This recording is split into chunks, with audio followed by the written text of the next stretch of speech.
Hello, everyone, and welcome back for another installment of the Brews, and the Basement podcast, featuring yours truly, Corey and Dillon.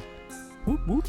You kind of sound like you're talking like a yoga instructor from movies, where you're like, I just need you to breathe, feel the zen, and breathe, and push breathe. outward. We're gonna do the downward dog next, followed by. That kind of reminds me of an episode of Frasier, which is a throwback for us, so I imagine it's a throwback for most people. Yeah, especially where Niles, for our main audience, probably. Yeah, Niles and Daphne are seeing a yoga instructor, and the guy's talking that way, and then he gets a call from his mom, and he picks up his cell phone. He's like, "Hello, mother, I told you not to call me," and then turns back around and is like, "I'm so sorry, I have to take this phone call. Keep breathing, though, mother." It's Norman Bates, actually. He was in the episode. It's Halloween themed. Yeah. I wish I knew who it was. That would be hilarious, though. But anyways, yeah, welcome back to another episode. This is episode 9, I believe, if I'm not mistaken. I think so. Honestly, I'm the worst at keeping track. Yeah, I mean, we do this basically every 2 weeks, give or take. Ish. Yeah, so it is hard to keep track, but I'm pretty sure it's episode 9. If you haven't seen any of our previous episodes, please feel free to go back and check them out. I mean, you'll get to know a little bit more about us. Not that you won't on this episode, but right. You get a better feeling, as well as some of the other material we've covered over the course of time. Also, you can follow us on TikTok. We're Brews in the Basement. On our TikTok, we have full episodes linked to some of our posts, so you'll be able to listen to the full episodes there. If you want to listen to just audio, if you want to watch, we're also on YouTube, Basement Universe. Yep. We also have an Instagram, Brews in the Basement. So please, you can find us on all those socials. Yeah, and if you just want to listen to the audio, we're on all major audio platforms, Apple, Amazon, wherever you feel like listening. Spotify, right? Yeah. Spotify probably the most prominent, considering it links pretty much all the others. Exactly. But yeah, feel free to check those out, and we would really appreciate it if you did. Always trying to build that community and get your guys' input on, topics and whatever else. Yeah. So, anything new with you, Corey? Not really a whole hell of a lot. I mean, it feels like at this stage of our lives, it's basically just work, doing stuff at home, fixing the house up and or whatever, doing chores and sleeping and repeating, So, I mean, the in-between for me is like hanging out with friends, playing board games with Tim, David, Mike, that crew. Yeah. Playing video games, a.k.a. Texas Chainsaw Massacre, which I think I've mentioned probably on the podcast You before. have the survival. Yeah. It's my current go-to, especially during spooky season here. And also Starfield, because Starfield is literally a game that I'm probably going to be playing forever because there's just that much content to be had in the game. All right. So, yeah, I mean, that's pretty much it for me. Not a whole hell of a lot. Yeah, me kind of similar, work, keeping the house up. We've been doing some traveling, some very East Coast traveling lately, and we're going again in a couple weeks, which will be nice. But, life, liberty, pursuit of happiness, sure.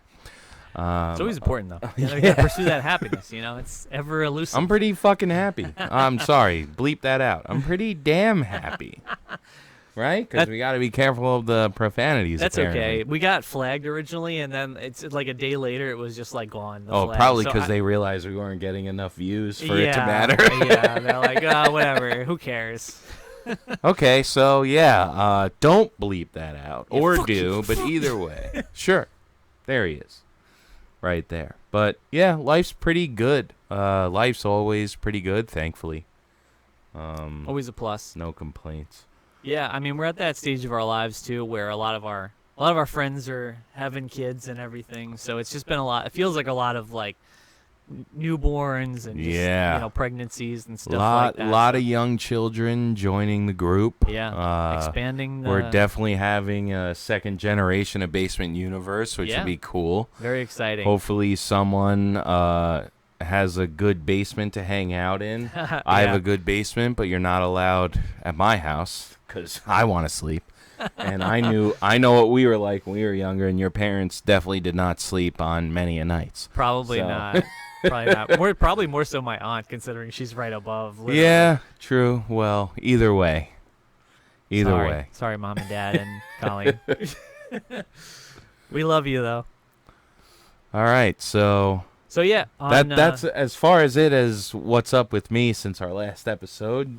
Yeah, I mean, that's good for you. Yeah, I mean that pretty much sums up for us. So I mean, let's get to one of the main premises of this podcast, and that is the beer of the week. Yes, beer of the week. Taste the brew, join the crew. Yes.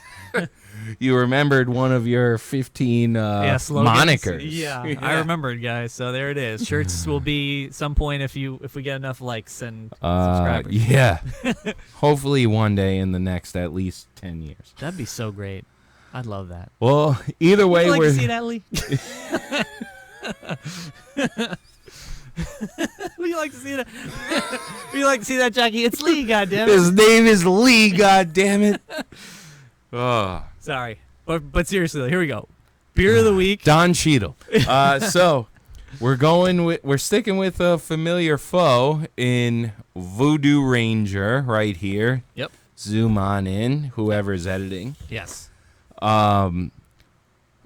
Voodoo Ranger has not let us down. We've tried a few of their beers on here for the first time. Some of their beers we've already had before. Yep.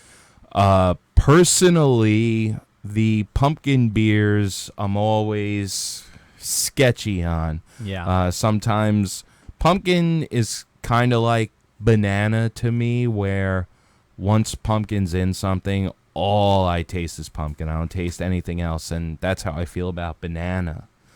But very, very strong flavor, right? Like it just overpowers. yeah, so there was one time I made vegan pancakes with banana in them. And all you tasted And it was banana. just banana pancakes. Yeah. Banana's And very I strong. feel the same way about pumpkin. Pumpkin's very strong. Yeah, so I generally don't have too many things with pumpkin, so I am kind of curious to see whether or not I will actually enjoy this one. yeah, so pumpkin I'm usually questionable on, but what's interesting is pumpkin pie is usually pretty fucking good. So that, figure that one out. But either way, I wanted to try it because Voodoo Ranger hasn't missed for us yet since we've been doing this. And even before we've been doing this, Voodoo Ranger, for the most part, has been very good. There are yeah. a couple of beers I haven't tried. But what I'm very interested in is right here, it has special crossed out, and it says spicy release. Yeah, on the side here it actually says Right? pumpkin ale featuring cinnamon and habanero chili peppers for just the right amount of heat, Right. which I was like, oh boy. Yeah. So we're going to get a little bit of kick So on on the zoom in, whoever zooms in, you could see right down here, specials crossed out, and it says spicy.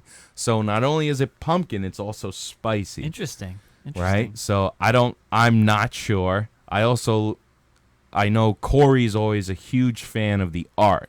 Mm-hmm. If you zoom in yeah. on the zoom in I right always over loved the here, Voodoo Ranger. he has like green hair on top of the hat Yep. that he's wearing. Yeah, it's like a little like Which faux is- hawk or yeah. whatever, or mohawk.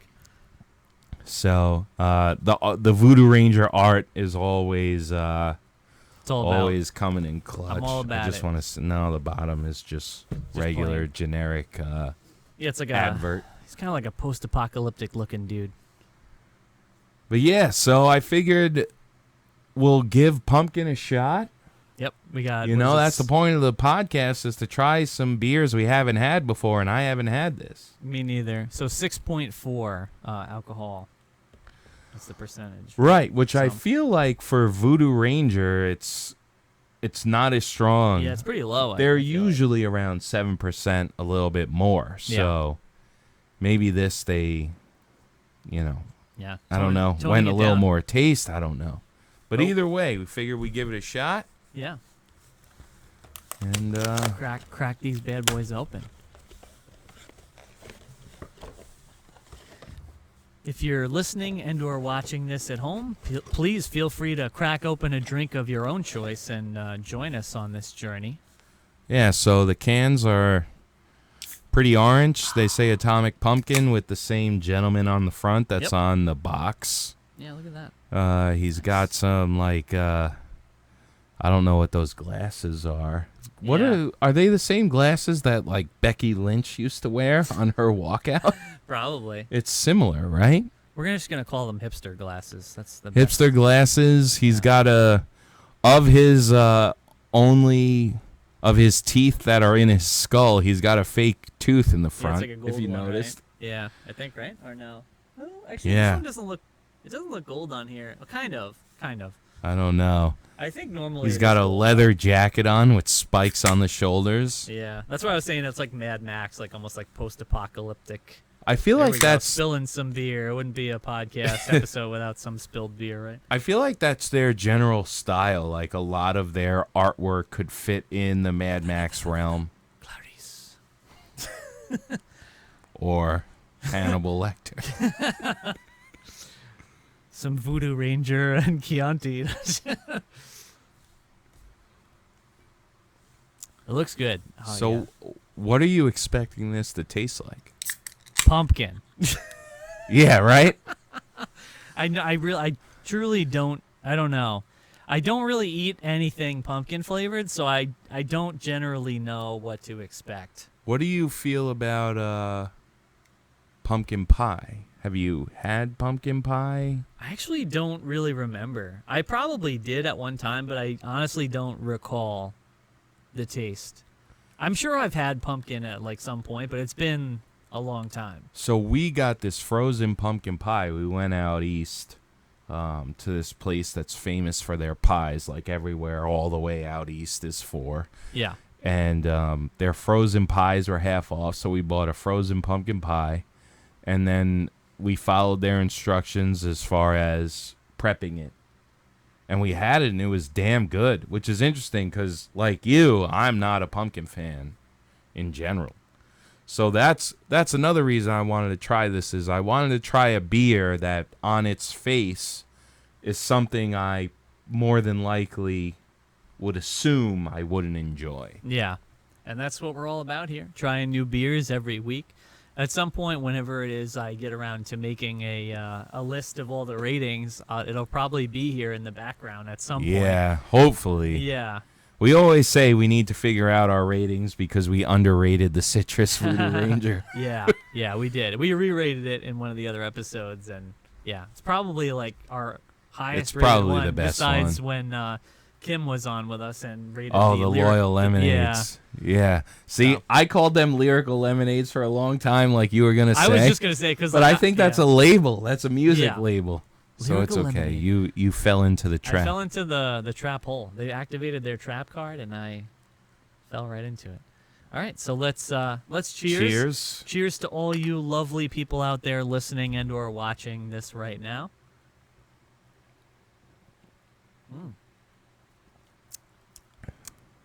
Wow. Wow, that is kind of has a spice to it for sure. Ooh, at the end there. Yeah. There's the habanero. I tasted it like initially. Oh yeah. Oh. At the end there. A lot of spice. Yeah. I don't mind it. You seem to dislike it. Oh, it's just like it just grew more and more. At first, it was like I think it was mostly in the foam. So when I first had the initial batch of it, I was just like, oh, I tasted it right away. And then it was like, okay, smooth going down. And then it was like, but now the aftertaste, it's like, oh, I can taste that. What I habanero. find really interesting is the second it hits your lips, it's pumpkin. Yeah. Right? Mm-hmm. Which is kind of what we unmistakably expected. pumpkin. Yeah. But afterwards. But after you're done drinking, the spice comes through. Oh yeah. Oh yeah, it does. But like it says it's a spicy release. It's kind of like spicy pumpkin. Yeah. I'm kind of curious as to how it's going to progress, as I've probably said in other episodes. Yeah. You have Tums, right? Because we might need it. We have Tums at home. Okay. That doesn't help us here. I know. Yeah, I am And by the way, I don't think they're Tums. I think they're store brand. We're not paying for the name here. Yeah, whatever. Interesting. Okay. All right. So, I'll say this. It is better than I was expecting.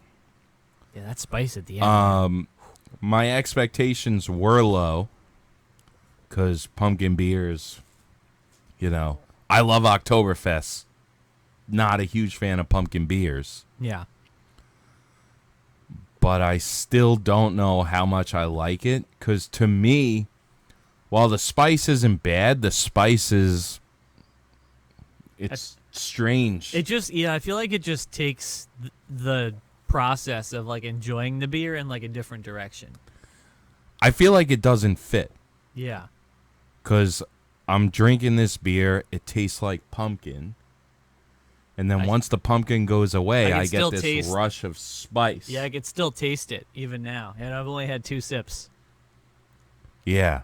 So I don't know how that's going to feel long haul. But, yeah, it does feel very foreign. And to me, at least, it takes away a little bit from enjoying the beer. Personally.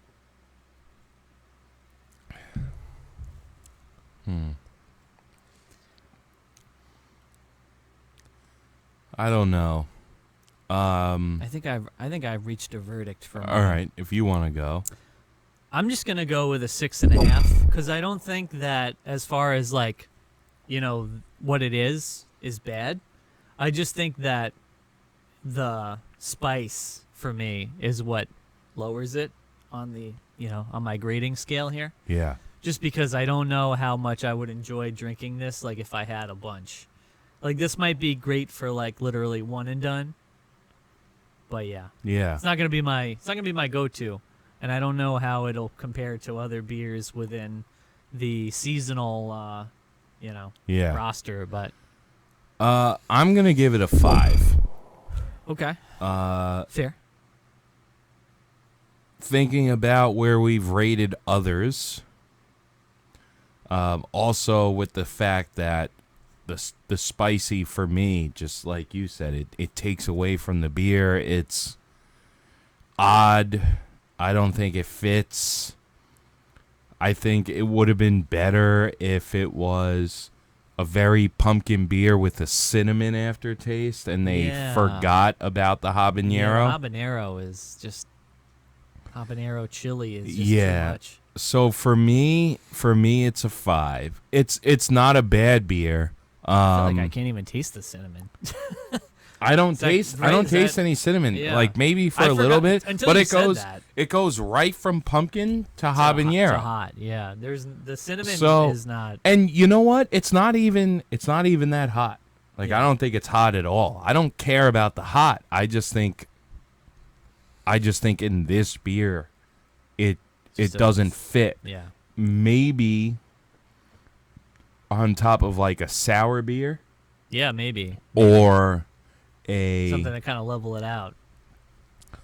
Or, like one of the lighter IPAs. Because they have a whole bunch of IPAs. But the spice on top of the pumpkin, which is interesting because I thought it was going to be opposite. I thought I was going to hate the pumpkin and the spice was going to be like a welcome aspect of it. Shocking revelation. But where now, the way they did the pumpkin, while it's very obviously pumpkin, I don't think I'm being overwhelmed by it. And then when the spice comes in my mind, I'm thinking like, you don't belong. So I'm going to give it a 5. I think they make plenty of better beers. I'd be interested in seeing if they have an Oktoberfest. I do not know that they do. But this will not deter me from getting Voodoo Ranger in the future because the majority of their beers I really like. Yeah, we've had a bunch. So. And we're not saying this is a bad beer. We're just personally rating it. Yeah. If you like spice and pumpkin, this is the shit. And this might be your favorite beer ever, but it's definitely not ours. I feel like it's a fair rating. So, yeah, I'm Until going to you- give it a 5. Yeah, so 6.5 and a 5, right? Yeah, so what is that? 5.75? There you Math. Mathematical. go. Total. Yeah. Until you mentioned the cinnamon again, I totally forgot that it said cinnamon because I don't taste it. And then like I have a sip and I taste the cinnamon now. It's the cinnamon for me is in the aftertaste with the spice, but the spice is so overwhelming that the cinnamon is an afterthought. Yeah, totally. So, yeah, that's a 5 for me. Yep, 6.5. I'm gonna stick with it. All right, Probably so could be lower, but I'll stick with what my initial gut reaction was. all right, so that is our beer of the week. Voodoo Ranger, New Belgium. We will keep drinking your beer. However, not this the one. Atomic Pumpkin. If you like this, let us know why you like this. If you don't, let us know why you don't. And Yeah, we'd love to hear your thoughts Well, down in that comment we would section. love to interact in the comments, yeah. Yeah. Got to get some other opinions, you know? Yeah, but not for me. However, I will finish this. It's probably going to take me It's going to take a little while. bit. Not going to lie. But I'll finish it. But yeah, so let's get into some other topics, Where did So- you want to go? such as AEW. Wrestling.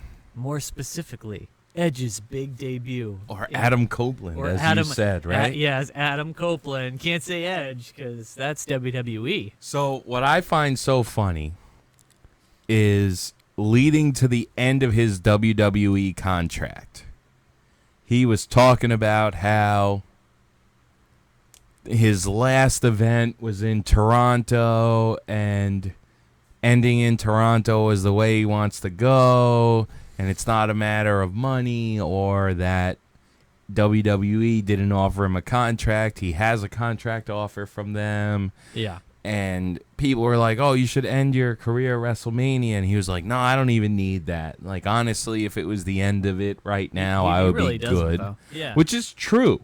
I mean, He'd be he's had good. an amazing career. The question you have to ask is, how many zeros are on the end of that contract offer? For AEW? Oh gosh, it does make you wonder, right? Especially now that that CM Punk is gone and they've gotten rid of some other talent. But obviously CM Punk stands out the most because he's probably the biggest star, right? That they've had, Right. arguably. Right. Besides maybe like Sting or somebody of that caliber, but like modern But era. Sting was like a legacy guy. Yeah. Showed up to get just the eyes of everybody, Yeah, right? and Oh, to Sting. mentor Darby Allin and get some clout, give Right. the new guys a boost. But Edge, Still active. no disrespect to any of the other people that went from WWE to AEW. He is by far their biggest get. I don't care. He's 47 or something like that.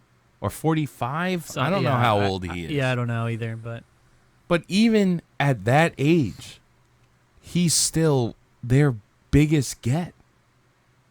yeah, probably of Like, who on that roster, before they joined that roster, was their biggest acquisition. was yeah, CM who Punk. was it? CM Punk. Gotta And be. CM right? Punk, great wrestling career, but was out of the business for however many years, has flamed out again. And then you have Edge, who stayed in the business, even though he had his neck injury, Yeah. was able to wrestle again, and is now coming over. It's crazy Like, to think he that, has right? Like- the biggest amount of clout, following, whatever word you want to call it, that AEW got. And that's a big get. Even if they get him for 2 years. Let's say it's 2 years. That's still a lot. I mean, he was gone for like 10 years, right? Or something like that. Something I think along it's those longer lines. than that. Because when he had to medically retire, I wasn't watching wrestling. Yeah, I mean, I never expected I- to see him back in wrestling. Well, a neck injury is a neck injury, right? Yeah, like that seems that's it. You know what I mean? Like devastating, career-ending, exactly that. So, what was his debut? Because I know you said he debuted at a pay-per-view. Oh, so yeah, so there was. I haven't really been watching at all, but I catch the news through social media and stuff like that. But AEW just had Wrestle Dream, which I believe was a multi-promotional like pay-per-view. So I think people from New Japan were there. I'm not sure if TNA was in there. Impact Wrestling. I still call it TNA. I was about to say, I thought, wasn't it Impact that folded and someone bought them? Maybe, but I think company? Impact's still around. I'm pretty sure, because I know Swerve Strickland was there, and I don't know if he's still with them or not. But okay. Yeah, but yeah, so it was a multi-company pay-per-view, probably predominantly, New Japan guys wrestling the AEW guys, but Christian wrestled against Darby Allin in a match, and at the end of the match, after it was all over, Edge debuted. They kept it a secret up until then. You hear all the stories if you follow wrestling, like, guys were locked in their hotel rooms, had like multiple chauffeurs, like, keeping it low key and all this stuff, and I mean, everybody knew. You kept hearing they were talking about it for weeks. People were talking about it for a long while, and it wasn't any well-kept secret. People knew that it was going to happen. It was just a matter of Did they know when? That's the thing. I don't think know when. I don't think anybody knew when, or at least I didn't read about anything specifically saying when. But I mean, you could probably speculate. So did he do anything on the debut? So he had came out, and I think it was after the match was over, if I'm not mistaken, from the clip I saw, and they were beating up Darby Allin after the match. Christian and Luchasaurus, I believe. Okay. And he came out, and then he wanted Edge to hit him with the concerto, but not like a two-man concerto, one man. So his head was just on the ground. Okay. Laying on the chair. Yeah. Oh, actually, I think it might have not. Actually, I think it was Sting. I don't think it was Darby Allin now. And you know what's funny is if you watch wrestling, you could tell it was never going to happen, because when they rolled Sting over onto the chair, he was face up like this.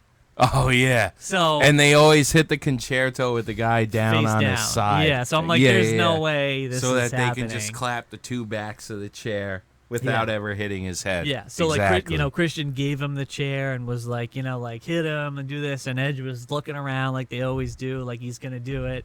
He raises up the chair, and then he like spins around and hits some other guy who actually I don't even know who the guy was. I guess he's just another person that's like a part of their faction or whatever. Yeah. And then like he ends up hitting Luchasaurus and then like running and doing a spear to him, and Christian had already left. And then they cut a promo on Dynamite on Wednesday, where Edge was. So yeah, well you had seen it because we talked about it a little bit already. I had seen the clip where Edge is hugging Christian, and Christian says, "Go fuck yourself," which is epic, right? Like you would, right? Because they're starting a fucking feud, yeah, between the two of them, and I love it, because it would have been annoying if Edge came in and they were immediately edging Christian. Yeah, like you've seen it. If they have, let's say they have Edge or Adam Copeland for 2 years, you can give me Edge and Christian for the last 2 months, and I'm going to be fine with that. Right? At some point, you have to do it. However, if you come in and immediately do that, I would be willing to bet that Christian and Edge were both like, we don't want to do that right now. Yeah, probably not. Because they did it for however many years. So for them to feud, and I hope they do it right, where they're not directly feuding, but they'll have run-ins, and then it eventually turns into a full-blown thing. Like, they shouldn't directly feud right away. I don't think. Yeah. Again, who knows? I don't really watch wrestling like that anymore. But I just find it funny that that he debuted and Christian's character was like, yeah, go fuck yourself. Yeah, like fuck off, dude. Yeah, I mean, he had come out. I didn't get to see the full promo. I kind of just saw a little bit of it, but Edge was basically saying like, oh, I'm so glad to be here like with you, and like we should show all these people that like we're the greatest tag team of all time. Like, Right. let's show them, like let's show the Young Bucks, like this generation's like greatest tag team, that they're not really what they claim to be, like that we are, So we'll unite and show them like what a better way to go out and call it a career to retire on than to like take them out and be done on the top of the mountain. Yeah. I also like Christian being the heel. He's a great heel. I mean, I he's like Christian being the heel because we know that that's where he Edge can thrives. play a great heel, Yeah, and he has for a long time.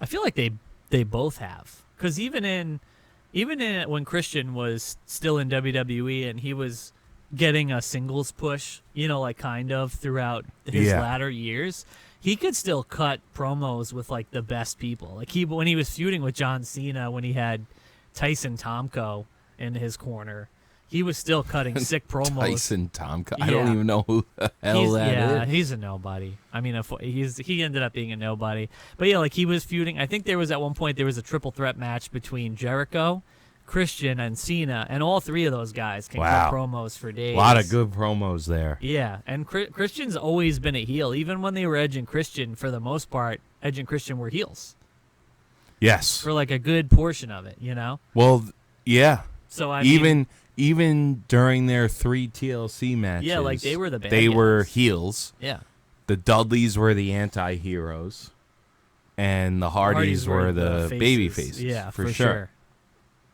We're on It's the a good same one. page. It's a good one. Yeah, so those guys can cut promos individually if they could do it as a tag team. So top notch. anything else come out of that pay-per-view? Anything noteworthy? Nothing that I didn't check out the full results, so I can't really say for sure. Like I know Bryan Danielson had wrestled like Zack Sabre Jr., which I had seen him wrestle in WWE in NXT for when they were having like a tournament. So I know like he's another pretty fantastic wrestler who's the same caliber as Bryan Danielson. So I'm sure that was probably a fantastic match that they're looking to keep going, from what I could tell, the feud. That'll be a very technical match. Yeah, if they're the same type of wrestler. Yeah. Other than that, I mean, I'm not too sure what else, who else wrestled or anything major that came out of it. I had watched. We went to the brewery earlier today, so we were kind of talking a little bit about AEW and some of the things that have been going on. And I had watched the Long Island Dynamite like special that they had, which I don't remember what it was called, but when they were at Arthur Ashe Stadium, and was it not what they had been calling it the last handful of years? Not Dynamite, but what the hell was that? Yeah, like I can't remember what. There's where they do the 2 hours, and the 1 hour. First of all, let me point out that if you go there and you're there expecting a 2-hour show, and you get in there and they say, "Hey, this is the first match of 5 hours," yeah, and you're taking the train, yeah, that's a disaster, because the train schedule out of Arthur Ashe is a disaster. Is terrible. Yeah. It also doesn't help that when we left that night, someone got hit by a train. Yeah, Dillon's got really bad luck when it comes to trains. Yes, for some reason, whenever I'm on the train, someone gets hit. People get hit by trains way too much here. I don't know you why. You would think that would not be such a problem. It's Let me tell you, train. If you walk in front of a train that's moving at full speed, you are going to lose.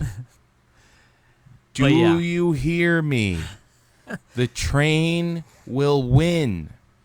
You will die or be a quadriplegic. I promise. So yeah, be on the lookout for those trains, but also know that come out of nowhere. If you're going to the Arthur Ashe, like pay-per-view Dynamite live event, and they film, not only Wednesday Night Dynamite, they film Rampage and potentially more.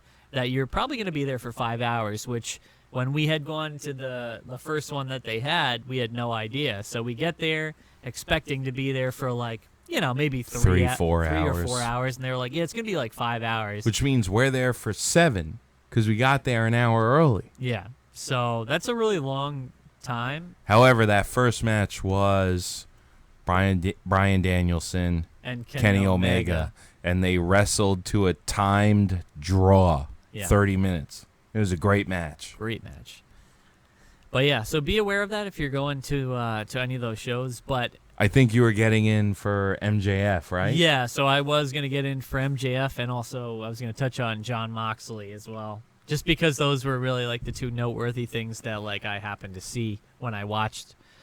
So yeah, MJF and Samoa Joe was the main event of Wednesday Night Dynamite for the AEW Championship.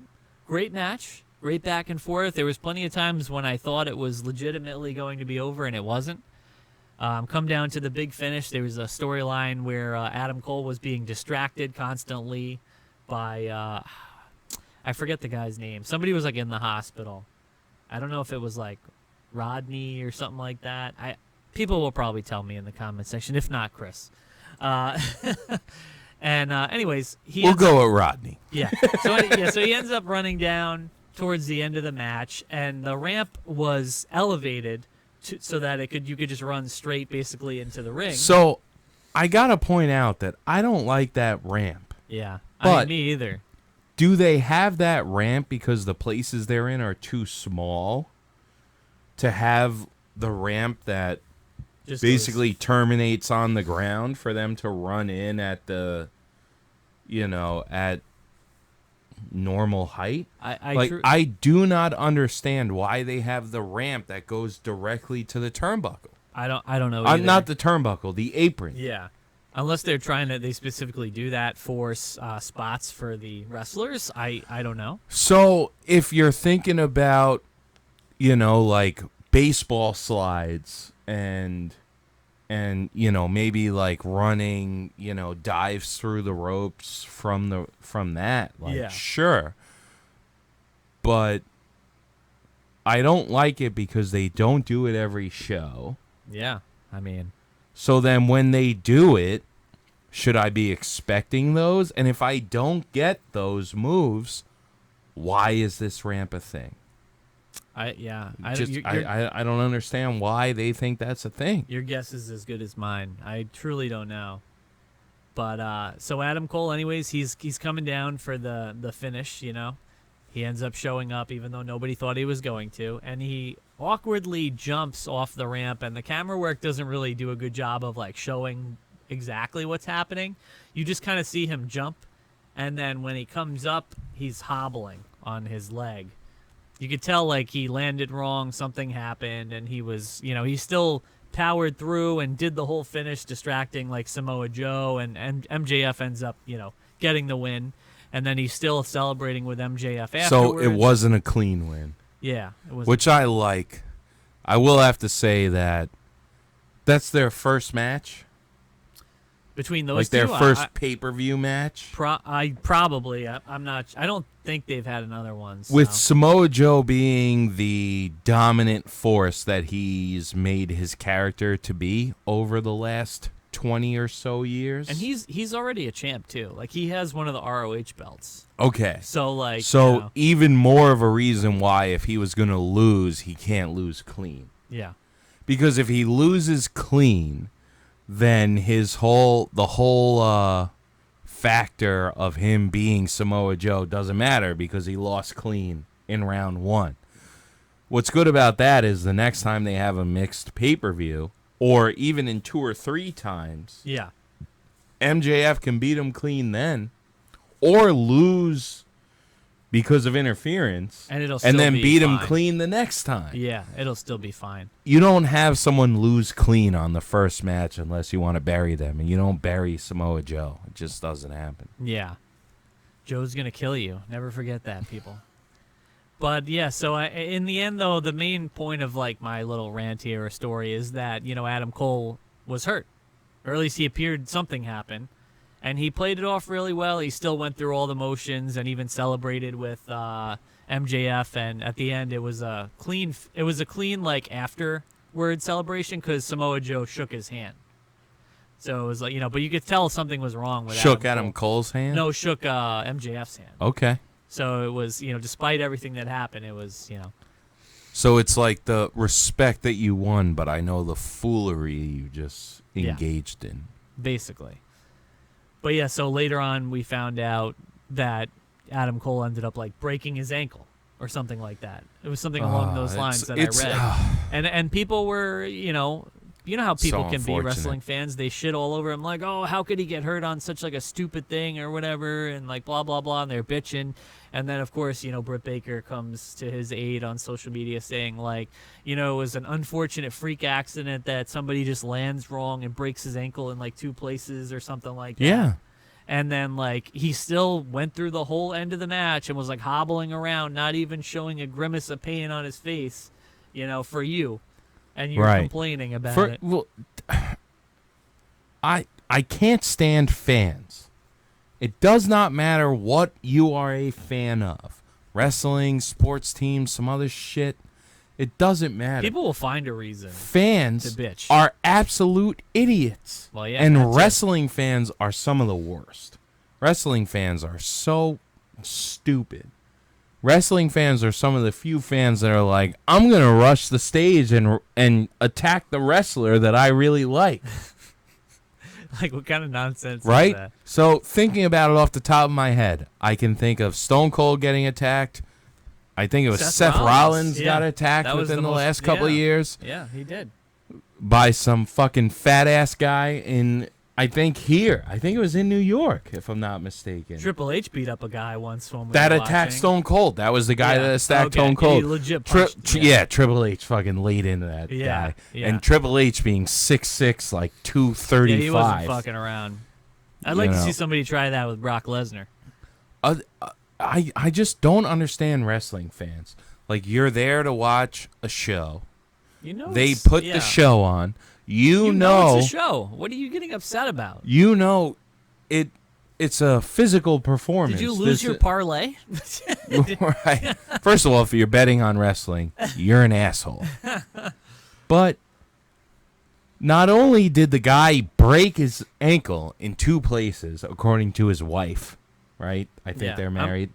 I'm pretty sure that was what she had said. He still finished the match as it was scheduled to go. Yeah. And even if it went a little bit differently, the guy is out there doing his thing. Even if he broke his ankle and didn't get up, he's not there because he's like, man, I'm going to do a great thing. That's like... He's there because he knows his part in the match is vital. Yeah. Which is why he finished as scheduled. If that was any of us, we'd be on the ground screaming in agony. Not doing that. And all those lazy pieces of shit that were at home complaining that, oh, Adam Cole got hurt again. It's like, yeah, get off your couch, you fat piece of shit. I feel like it's. I mean, this is way more extreme circumstance that I'm gonna say right now. But like, that's like people being like, "Oh my God, Jerry the King Lawler, you're having a heart attack. You should be commenting. What's going on?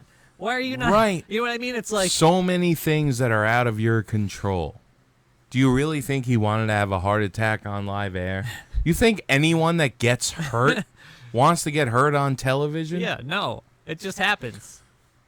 And right. Then whether you... So for people to get mad that he's hurt, that's ridiculous. They should just be like, hey, Adam Cole. You get better, bro. We appreciate that 2 minutes of effort that you put in. I'm just assuming it was like 2 or 3 minutes. Yeah. I didn't watch it. But either way, however long of an effort he put in, he did that on a broken ankle with multiple broken bones. And for people to turn around and be like, no, this guy's a bitch. He broke another bone. He sucks. It's like, no. You guys suck. Yeah, they do suck. Fans are terrible. I hate fans. Fans are idiots. And that goes for sports teams, wrestling, fucking equestrian, anything you can think of. Fans are idiots. Yeah, and that brings me to my second major thing that I saw that night, and that was the match with Jon Moxley and Rey Fenix for whatever title it was. I don't remember. Which I I'm think assuming was a dope match because two Rey great- Fenix and Jon Moxley are amazing wrestlers. They put on a fantastic match. I think it was for another ROH title, but I could be wrong. Man, I can already sense the spiciness building up inside. Yeah? Yeah. I'm pretty sure everyone can.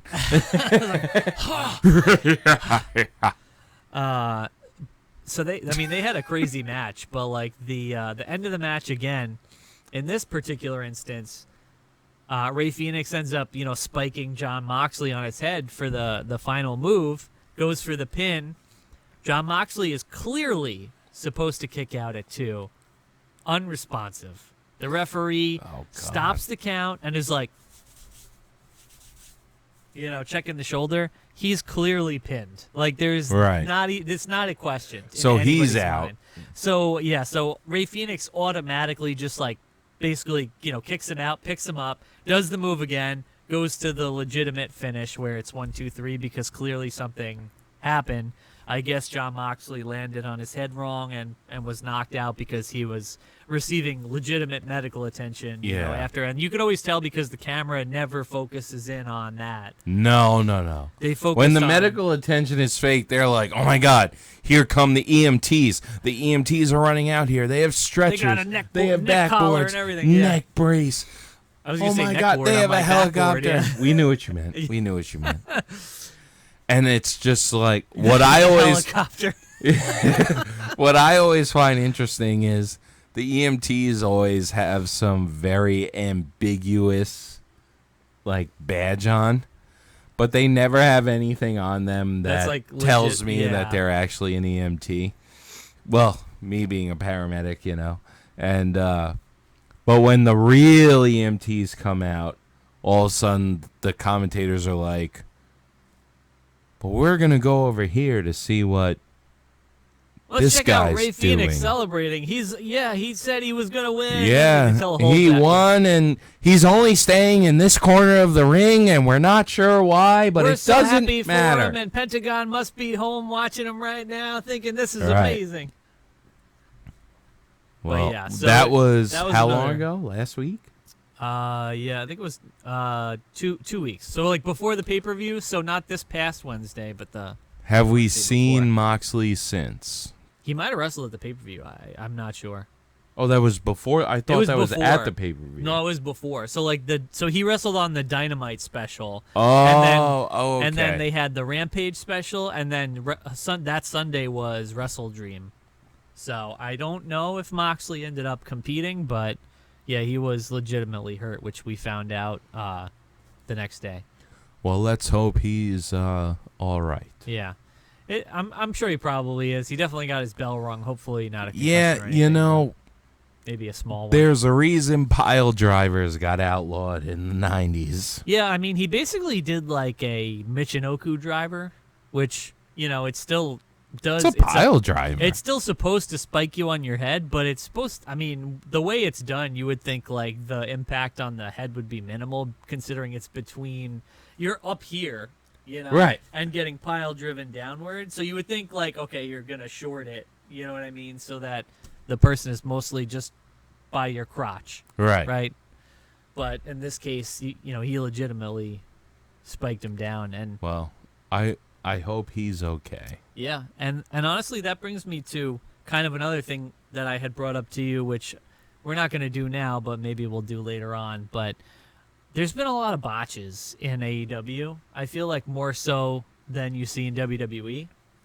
And I was talking about the Christian match against Darby Allin. Yes, you did say you wanted me to see that. Yeah.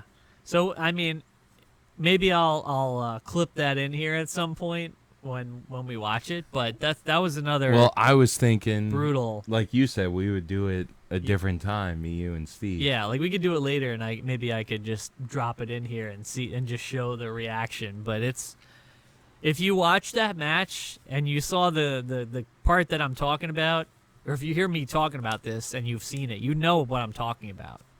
It was just, I was cringing watching it on TikTok. It was kind of tough. But I didn't see it, but I've seen some pretty bad botches. Honestly, the worst botch that comes to mind, Lita is doing a suicide dive, and you already know what I'm talking about, right? Where she breaks her neck. It's a hard one. Yeah, it's a hard one. Where she literally like lands on her neck on the ground, and her entire body and just folds over while her face is on the ground. Yeah, it's like she fucking broke her neck. It's awful. Like a slinky, bro. Just my human God. Slinky. I'm pretty sure she broke her neck. Yeah, she did. She did, right? And then she still finished the match, I'm pretty sure. Which is insane. Which is, I mean, that's just fucking crazy. But that botch was nasty. It's brutal, I mean, man. Also, every time Kurt Angle broke his neck which was significantly more often than we thought. Yeah. Because Kurt Angle was just on Rogan. Yeah, and he talked about how many times he broke his neck. He broke his neck like 3 times in a year period. I knew he was on Rogan, and I saw some clips scrolling through TikTok. You need to watch it. I didn't realize it was that frequent, because I know he was also talking about his pain med addiction. That was a big thing, but he said that obviously, so he broke his neck in the Olympics before. I did wrestling, see that part right? where he was talking. So we about knew it. that. The first time he broke his neck in WWE, I think it was when he was wrestling Brock. Brock went to like slingshot him into the turnbuckle, and he literally, like, the turnbuckle hit him in the side of his neck, so he broke one of his vertebrae. Jesus Christ. And the doctor, again, I might be wrong, I'm paraphrasing. That's brutal, but though. either way, I could just whatever the imagine. first time was that he broke his neck, the doctor did a surgery that was basically a quicker fix to get him back in a few months. And then he went back and broke his neck again. Obviously, that quick fix was not the answer. Well, also, he said he was returning too quickly, and being that he was as dependent and reliant on the pain medication that he was, also combined with the fact that WWE at that time, they didn't have any kind of drug testing or, health, wealth kind of... Yeah, no wellness checks. Yeah, basically. None of that. It was basically like, oh, can you wrestle? Like, he said he broke his neck.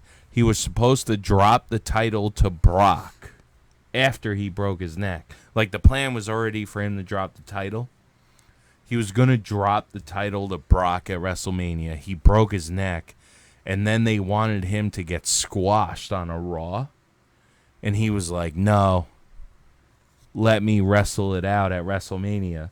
And he lost. He drops the title to Brock at WrestleMania with a broken neck. So that was WrestleMania 19 that he lost to Brock Lesnar. Yeah, that was when Brock Lesnar did the shooting star press and almost broke his neck. So Kurt Angle broke his neck like a month or so before that. I don't remember what it was that he broke his neck on. If Brock Lesnar wasn't as muscular and strong so as they said he would be dead. Yeah. They said he would be dead. But because he's such a fucking physical monster, that he was able to live. And Kurt talks about that on the podcast where they were like, he lands and Kurt was like, hey, are you okay? And he was kind of like, I'm not sure. I didn't listen to the whole thing. I listened to parts, but... I could imagine Brock being like, "Yeah, I don't know, maybe." If Let's you're just finish. If you're interested in Kurt Angle and WWE, I would say definitely listen to that. Maybe I will have to check out. Yeah, that I would say Rogan. that one is 100% worth it. I don't listen to all of his podcasts because it's very guest based. Yeah, and if you don't give a shit about the guest, then the podcast is not for you. But the Kurt Angle one is informative. And, if you're a wrestling fan. And right? even not. I mean, he was saying at some point he was taking like 60 Vicodins a day or something like. I don't even remember. Dude, I couldn't imagine. I truly. It was, and he explained how WWE and TNA, not that they helped him, but they were just complicit, where they knew it was happening, but they were like, all right, well, you're still going to show up, right? So, it's okay. Yikes. Yikes is the best way to put it. Yeah. Yikes. I mean, ultimately, WWE let him go, but I guess, going to another company but that was looking for stars. He essentially said that they knew for a long time what was going on, and they were willing to put up with it. I don't know what it was that, like, the straw that broke the camel's back. But he said for a long time, they were like, all right, like, we know what's going on with you, but, you're putting on great matches. Yeah, we can send you to rehab if you want. And he was like, no, I'm good. And they were like, okay. Because this is 2004 or whatever. Yeah. That's tough, man. That's tough. But either way, I mean, he seems all right now, which is great, but yeah, I mean, not without issues nonetheless, right? Yeah. I mean, it's definitely taking its toll. Yeah, I mean, I got my wisdom teeth out, and I was like, I'm not taking pills. And I remember my friend Chris drove me to get my wisdom teeth taken out, and he thought he could just drop me off. I was like, oh no, you have to stay. And he was like, all right, I'm just gonna sleep in the lobby then. And I was like, all right, whatever. And they wake me up, and they stand me up, and they call him back, and he comes back to make sure like I'm good, and I was fine.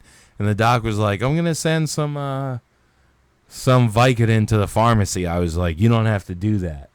He was like, no, but I should. And I was like, don't do that. I don't want. And he was like, I'm going to. And I was like, don't do it. I'm not gonna pick it up. He's like, well, fine, don't pick it up, but it's gonna be there. So then he sent it there. So then on the way home, I looked at Chris and I said, fuck it, just bring me to the CVS. Like, we'll get it. We got there, 10 minutes after he sent it to the pharmacy. They were like, we don't have it yet. I was like, all right, great. And I looked at him. I was like, let's go home.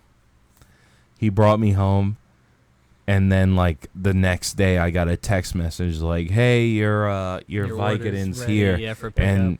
And I said to Chris, and I said to my wife, I was like, I'm not getting it. I don't need it. I'll take Advil. They told me not to eat steak. I'm having a steak tonight. And I'll be fine. Like, look, it's not comfortable. It's not, it doesn't feel great, but I don't need Vicodin because I got my wisdom teeth out. That's just funny, though. It's like totally AMA. Just like, fuck it. Well, look, I didn't want it. He didn't listen to me. I went to go get it. It wasn't there. To me, that's enough to tell me you don't need it. Yeah. And then, like, my mouth was sore. Yeah. Sure. I don't think I've ever taken any of those kind of pain pills. I've only ever taken, like, a muscle relaxer. And it put me to sleep. All of that shit is super dangerous. It put me to sleep. It's super dangerous. Yeah. All of those opiates, they're super addicting. Yeah, I took it because of my back spasm that I was having. Like one time that was like really bad, where I literally couldn't like stand up and walk. There is a documentary on Netflix. I'm sorry, where they talk about how when OxyContin or oxycodone or whatever that first opiate was getting pushed out. Probably Oxy, right? I think it was Oxy.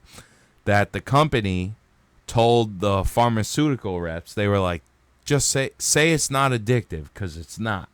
They knew it was. They knew it was addictive. But the pharmaceutical reps were told, it's not addictive, it's going to ease your pain, everything's going to be great. Like, and all these, unfortunately, with healthcare in this fake country. information. With healthcare in this country, doctors get kickbacks when they prescribe medications that have That's why you got to be careful, folks, when you go to your doctor. Yeah, they get they get kickbacks for medications that have patents on them. Right? When a patent expires, anyone can make any medication under the sun. Because the patent just expired for EpiPens. So anyone can make an EpiPen right now. So EpiPens you can now get super cheap. You just need to make sure you're buying the right thing. But when Oxy first came out, it was a patent. So they, while telling doctors it was not addictive, which it was, they were also like, hey, for every prescription you prescribe that is this much amount of money, we're going to give you this much of a kickback. So doctors were getting kickbacks for prescribing a medication that they thought was not addictive. That's fucked, man. It clearly was. Yeah. Right? So now you have unethical generations of people just addicted, dying. Yeah. Addicted or dying? And dying. Yeah, both, honestly. You know, and it's a problem like in America, this shit is basically heroin in a pill form. Heroin's bad, if you didn't know that. Spoiler alert. But at the same time, it's just like, God damn it. Yeah. I mean, most definitely. I mean, you need to be aware of that. Get help if you have an addiction to that, because it's probably like one of the main addictions. It's going to kill you. It's going to kill you. Right. Pills are just rampant, running rampant, or they were at least at one point in America. I'm not sure now. Yeah. No, I mean, it's still not great, but the thing is, like, they have synthetic opiates, and they have opiates not in pill form, and if you want to find it, you'll find it. You will. In any form that you want. It's not going to be an issue. And that's just life right now. Let's move on to a lighter topic here to end the Yeah, podcast. I'm sorry. It's but okay. That shit frustrates me. Well, I mean, it was just the natural flow of things, right? You talk about Kurt Angle, you can't not talk about his drug abuse. Taking 60 pills a fucking day. So let's move on to our final topic of the podcast here, which we had talked about earlier that we wanted to touch on, and that is the mega blockbuster trade in the NBA. That is Damian Lillard. Sports in general. Sports in general, but fucking Damian Lillard going to Milwaukee. Yeah. I don't remember who they gave up. I have to look it up. Yeah, I was just going to say, I know sorry. they traded him. Drew Holiday left the Bucks. So he got traded and then got flipped. Yeah, they flipped him again. So he ended up going to the Celtics afterwards. Ooh, wow. So Drew Holiday ended up on the Celtics. That's big because the Celtics need a Drew Holiday. But the Trailblazers ended up getting, I believe, 3 players. So Drew Holiday being one of them. So they ended up with 2 players and then I believe a pick or 2 picks. Hold on, I'm going to find it. And I think the Suns were involved. Lillard was traded to the Bucks as part of a 3-team trade. Drew Holiday, DeAndre Ayton, and Tumani Kamara, and a 2029 first-round pick went to the Blazers. Wow, so DeAndre Ayton went to the Blazers. Okay. Grayson Allen, I have issues with him. Yeah. Yusuf Nurkic, Nasir Little, and Keon Johnson went to the Suns. Okay. The Blazers also received the rights to swap first-round draft picks with Milwaukee in 2028 and 2030. Yeah, I'm not. So that's interesting. Yeah, and then obviously, like we said before, Drew Holiday ended up getting traded to the Celtics afterwards. So who was point for the Celtics last year? I feel a sneeze coming, so I'm trying to. I'm so sorry. It's just like it's right. You're trying to think and sneeze at the same time. It's like right there, where it's at the pinnacle of everything. It's terrible. It's at the nexus of everything. The nexus. The Wade Barrett. All right, it's fading away. Okay, so Drew Holiday. So the point for who, the Celtics? You're asking, or for the the Bucks? Because Drew Holiday was the running shop for Yeah, the so Bucks. Drew Holiday alongside Ayton, Kamara, and a 2029 pick were traded to the Blazers. 4 days later, he was traded to the Celtics in exchange for Robert Williams III and Malcolm Brogdon and 2 future firsts. So Brogdon was their backup. And I believe I like Robert Williams. I'm pretty though. sure Robert Williams and Malcolm Brogdon have a couple years on their contracts. So that was not even a contract dump, right? Yeah, that's legit. So what's interesting is Those are 2 good players. I mean, Brogdon was the 6th man of the year last year. And Robert Williams, Brogdon is 30, Robert Williams is 25. he's the most efficient field goal percentage player in Williams the NBA. or Brogdon? Williams. Okay. Brogdon won 6th man of the year this past year, if I'm not mistaken. And Robert Williams is or at least was at one point, the most efficient field goal scorer in the NBA. I mean, Because he mostly only dunks it, lays it in, or gets alley-oops. So he would have, he would be shooting like above 70%. it's maybe interesting that he's only 6'9" and he's center power forward. 80. Yeah. The only He doesn't issue- have a post game. Not really. My only I feel like the post game has gone by it's the gone wayside. in the NBA. Yeah. Because a lot of people, you need to be able to defend that 3-point shot because that's Right. That's the money ball. Right, because really, when you have a legitimate center in, you're probably playing 4 guards, Yeah. right? Even if you have someone as tall as, say a Kevin Durant, right? Who's I think he's 6'10", 6'11", Yeah. something like that. Something crazy like that. But Lanky dude. a 6'10" Kevin Durant can guard a guard that shoots the 3. Like you. Yeah. Well, you need 4 guys that can guard the perimeter if you're playing a genuine center that doesn't have much outside of 10 feet. Yeah. Robert Williams will give you good defense, though, and efficient field goal scoring, assuming the offense is. So Yeah. I had heard that the Suns were having problems with Ayton.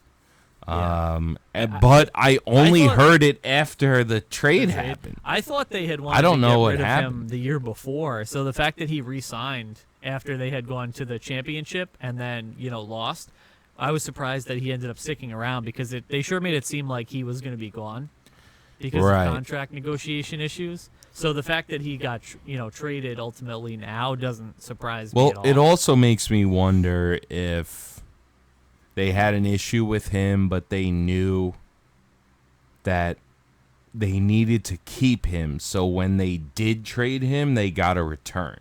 Yeah. Because if they didn't re-sign him, he goes for free. He's too good of a talent to let go for free. Yeah, I mean, definitely. You definitely never want to give anybody up for nothing in the NBA, especially like of that caliber. You need to get a return. I mean, Something. 2022, Picks, 2023, salary 18 cap points, space. 10 rebounds, 2 assists, 59% field goal. So, I mean, that is a power forward center you can just plug in on any team. Ultimately, though, like this trade, none of these teams are championship caliber. You don't think Milwaukee gets a lot better? I mean, they definitely get better, but it's when you look at it from like a certain perspective, it's like, yes, Damian Lillard, great, amazing, like top tier player matched with like Giannis and Kevin Middleton. That's a big 3 if I've ever heard one. The issue is, and it's the issue that's with any Who needs the team ball? that who has the ball? Who has the ball? Who has the ball? Yeah. Who's I mean, sacrificing? if you ask me, Middleton sacrifices and he becomes a corner 3-point shooter. Or do you even The same way as Chris Bosh did. Chris Bosh, if he never joins the Big 3 in Miami, is a 30-point-a-game player. He is. He was a big scorer before that, and that was before he could shoot. When he was in Toronto, Chris Bosh couldn't shoot. He couldn't shoot. True. He didn't have distance. He could hit like a 10-footer. But he learned his 3-point shot, But if he never was the third on Miami, Yeah, he was going to be a first somewhere else. Yeah. So Lillard is your point. He is a ball-dominant point that's going to shoot. Like you're He's not gonna shoot a you're lot. not going to play Lillard and Giannis together. You have to. And if you're Giannis should no longer have to shoot three-pointers. Yeah, it just seems counterproductive. Right? Because if you a have defender and you kick Middleton could shoot, Lillard can shoot. I don't know who their two is because I think Middleton's a three. Yeah. I would almost make the argument. I mean, Lillard might be your two. I had seen their roster after what the trade looked like, but I don't recall what it was. But depending on how deep their lineup is, it makes you wonder almost like, do you put obviously Middleton should be a starter, right, in everybody's mind, but it almost makes you wonder, do you sacrifice somebody like Kevin Middleton coming off the bench and giving you that energy level and production? The guy on the second team. Yeah. Being the ultimate scorer on your B squad, if you will, or coming off the bench, because, is he going to be able to bring that without Giannis and Damian Lillard and the star power that they bring? Yeah, He's also getting a little older. So they have Giannis, Drew Holiday, Brook Lopez, Middleton, Portis. Oh, this is old. This is old. Yeah, because obviously Drew Holiday's not. Yeah, there. yeah. I'm sorry. And I don't think Brook Lopez is there anymore either. But I was a big Lopez fan. Yeah. Brook, not Robin. I do like Bobby Portis. I think he's still there, if I'm not mistaken.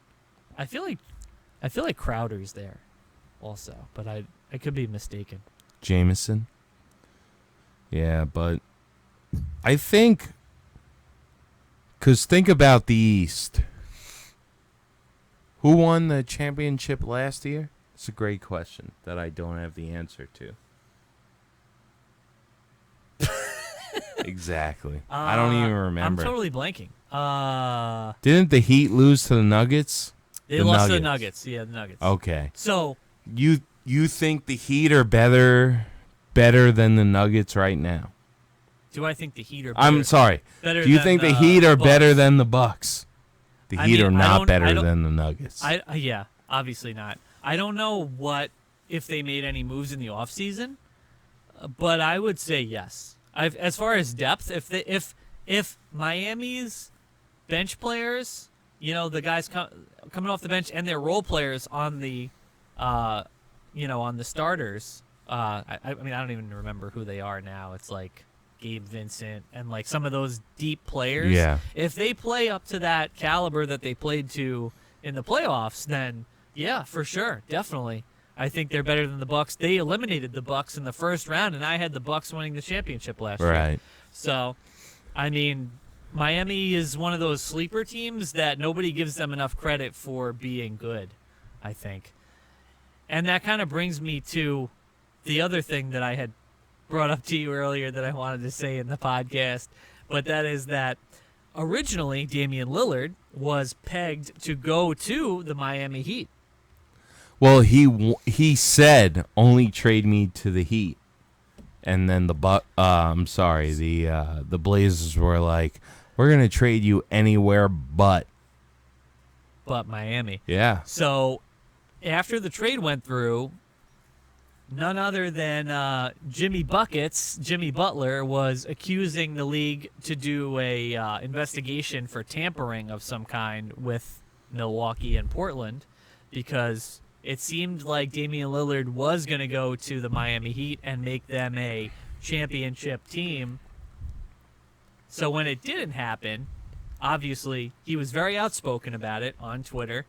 And then not that long afterwards, there was a picture posted of him complaining about it and his new hairstyle, which I also thought was fake. So yeah, we said this before, but I legitimately thought that the picture of his new hairstyle was indeed a photoshopped picture of him being emo because of the fact that Damian Lillard got traded to another team and not his. I thought it was supposed to be like a I'm sad emo joke, and then I realized a little while after that it was real. It was real. and that his hair is really like that. He's really rocking the emo hair right now with the piercings and everything. And I was just like, dude, good on him. That's dope. Like I really love that so much, but it is wild to see. Crazy to see that it's legit. But I love it. I respect it. And I think the Bucks compete for a championship. I mean, they're not going to miss the playoffs, I don't think, but I also don't know that when push comes to shove that they can make it past the second round or first round for that matter. We'll see what happens. People have their doubts about Giannis lasting, so we'll see. Yeah. But anyways, I think that brings this podcast. Hold on, though. Before we end, because we are getting there, but real quick, I would like to talk about how shitty all the New York teams are. Oh, yeah. Right? Real quick, we did talk about that.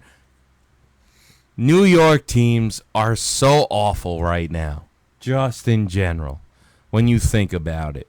Football, Giants. Terrible. I don't know.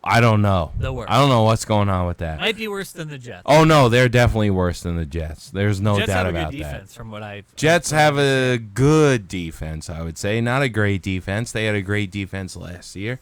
But Giants are terrible. Jets are not good. That's football. Let's go to baseball. Didn't make the playoffs. Mets, Yankees, garbage. Moving on. Basketball. Nets. Yeah, Nets. The suck. Nets. The Knicks. Eh, We'll see how they do this year, but yeah, they were a 5 seed last year. Yeah, won a playoff series. The only problem. Right, the only New York team that matters. Yeah. Right now. Besides the New York Liberty. That's right. The New York Liberty. The WNBA team. The New York They Liberty. start the WNBA finals next week. Sorry, not next week, Sunday. Just had to look at the date. Best of 5 series, which we also learned just today. Against the Las Vegas Sparks. Aces. Sparks. Yeah. Phoenix? Yeah, we'll see. No idea. We'll see. So basketball is legitimately the only good or decent sport for New York right now. In general. And even hockey, which we are, we love the Rangers. They kind of suck. We still follow the Islanders, even though we are Ranger fans. The Islanders also suck. There's just no good teams. Like, I don't know about soccer, but I the don't Red know. Bulls probably suck. I don't watch American soccer, to be honest. It's just a guess, but it doesn't seem like too much of a stretch. Yeah, and also we know the Bills are a New York team. Yeah, Buffalo is New York. We don't really. Yeah, I mean, if you ask gonna people count them. from Buffalo, that's a Buffalo team. That's not a New York team. Yeah, that's like they're like a standalone New York team. But also, they're not going to win, so it doesn't matter. But other than that, that is the quick synopsis on New York sports. It is awful. Exactly. And terrible. I think now, after that quick, New York drag down of suckage happiness, rant, yeah. we can wrap it up. Yeah. We appreciate you all joining us on this adventure. Yes. We've been Please. through quite a number of topics: wrestling, basketball, pain medication, addiction, and just New York sports in general. Which also leads to pain medication and addiction. And beer of the week. Which also leads to pain medication and addiction. I'm not making light of that, by the way, even though I am. Please, thank you for listening. Subscribe to Basement Universe on YouTube. If not on YouTube, we're Brews in the Basement on TikTok, Instagram. And what are we on, Spotify? Yeah, I mean, we're Brews in the Basement on all audio platforms that are available.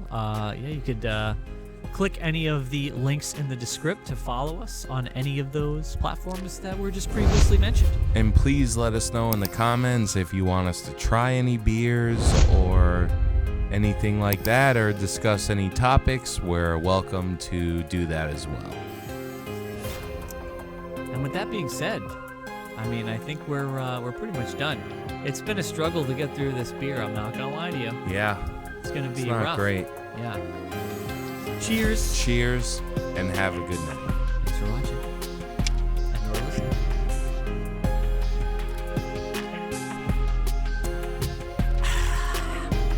Taste the brew. Join the crew.